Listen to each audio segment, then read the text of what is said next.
I can't even spell the word sassy, so I'm not going to use it. Kiss. Have you heard someone say that? Don't use the word you can't spell. It doesn't say it's like a broken word. Okay. Do I have to say my first and last name? No, but I just need your ID number. Okay.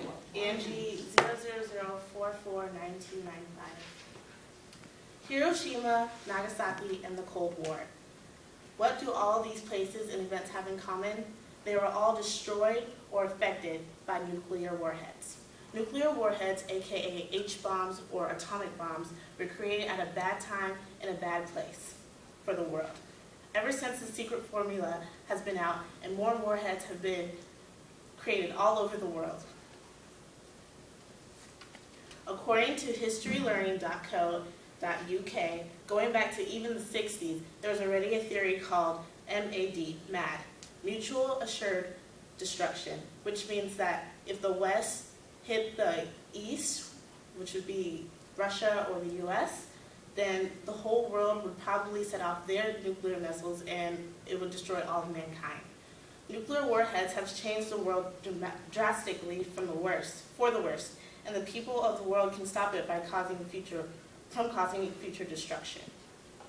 I will go over the trends of the growing numbers since the beginning of time and the altercations that nuclear warheads has caused in the future of nuclear warheads and what we can do about it before it destroys the whole world.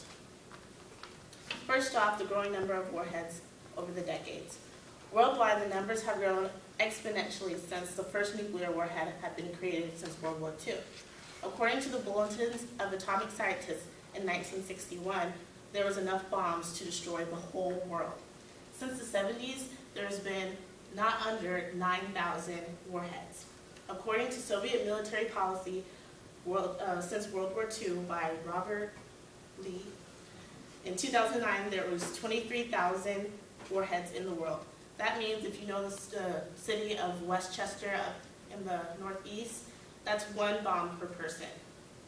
US and Russia owns 95% of the world's warheads.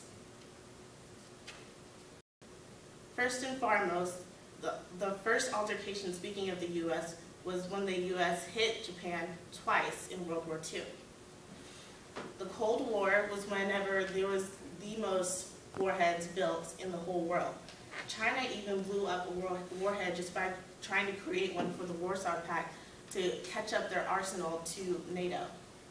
Little minor mistakes like listed in Freedom Weapons Through Legal Accountability and Good Faith book by George Fairbrother. January 1995, on the 25th, a warning led to an activation of a nuclear missile whenever one of the US scientific rockets was launched and they lost control of it. Even a few years ago, North Korea pointed for other reasons an activated missile at the US.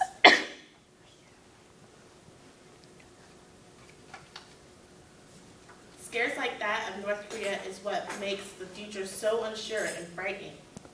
At this rate, the theory of MAD is coming true sooner than expected or even never.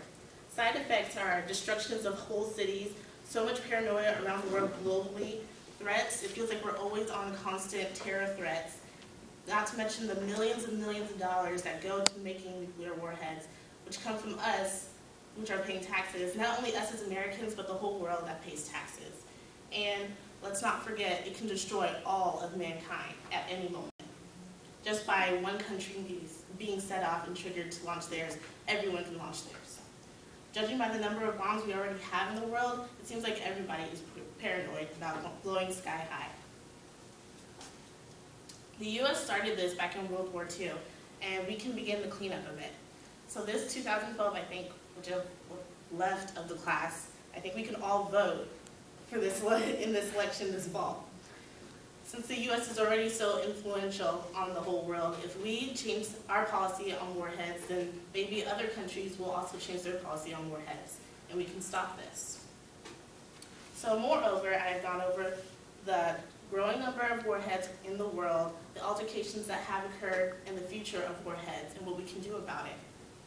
Nuclear warheads have indeed changed the world drastically for the worse, and people of this world can stop it from causing future and world destruction.